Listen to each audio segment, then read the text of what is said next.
ഉച്ചയ്ക്ക് കറി ഉണ്ടാക്കാൻ വേണ്ടി നമുക്ക് കുറച്ച് മത്തി കിട്ടിയിട്ടോ. അത്യാവശ്യം കുഞ്ഞ മത്തിയായിരുന്നേ. ഞാൻ മീൻ നന്നാക്കിക്കൊണ്ടിരിക്കുമ്പോൾ 2 പൂച്ചക്കുട്ടന്മാരെ പോലെ നമ്മുടെ കുഞ്ഞു വെപ്പ് എൻ്റെ അടുത്ത് തന്നെ ഉണ്ട്. അങ്ങനെ മീനെല്ലാം ചടപടേന്ന് അങ്ങോട്ട് നന്നാക്കിയെടുത്ത് കൈയോടെ ഇനി നമുക്ക് വേഗം കഴുകി അങ്ങ് കറിയാക്കണം. മത്തിക്കറി ആയിട്ട് വേണം ചോറുണ്ടാൻ വേണ്ടിയിട്ട്. അതുകൊണ്ട് പണികളൊക്കെ കുറച്ച് സ്പീഡിൽ ചെയ്തുകൊണ്ടിരിക്കുകയാണ് കേട്ടോ.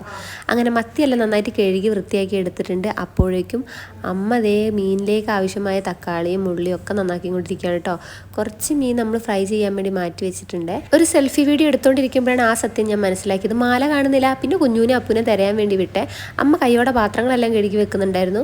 മീൻകറി അടുപ്പത്താവുന്നുണ്ട് കേട്ടോ. പിന്നെ മീനെല്ലാം ഫ്രൈ ചെയ്തെടുക്കുന്നുണ്ട്. ഇവിടെ കറി വെക്കുന്നതിനേക്കാൾ കൂടുതൽ എല്ലാവർക്കും ഇഷ്ടം മീൻ ഫ്രൈ ആണ്. കറി ആവേണ്ട താമസം വേഗം കുഞ്ഞുങ്ങൾക്കും ചോറ് കൊടുത്തു. ഞാനും ചോറ് കഴിക്കാൻ വേണ്ടി പോവുകയാണ് കേട്ടോ. കുഞ്ഞു അപ്പം മീൻ കറി കൂട്ടിയിട്ടില്ലേ, മീൻ ഫ്രൈ കൂട്ടിയിട്ടാണ് രണ്ടാളും ചോറ് കഴിച്ചത്. ഞാൻ ചോറിന് കൊണ്ടാട്ടമുളകും കൂടെ എടുത്തിട്ടുണ്ട് കേട്ടോ. മീൻ കറിക്കൊക്കെ എന്തോ ഒരു പ്രത്യേക രുചി ഉണ്ടായിരുന്നേ. വിശന്നിട്ടാണോ എന്നറിയില്ല. അപ്പം ഇന്നത്തെ വീഡിയോ എത്തുള്ള ബിസി യു.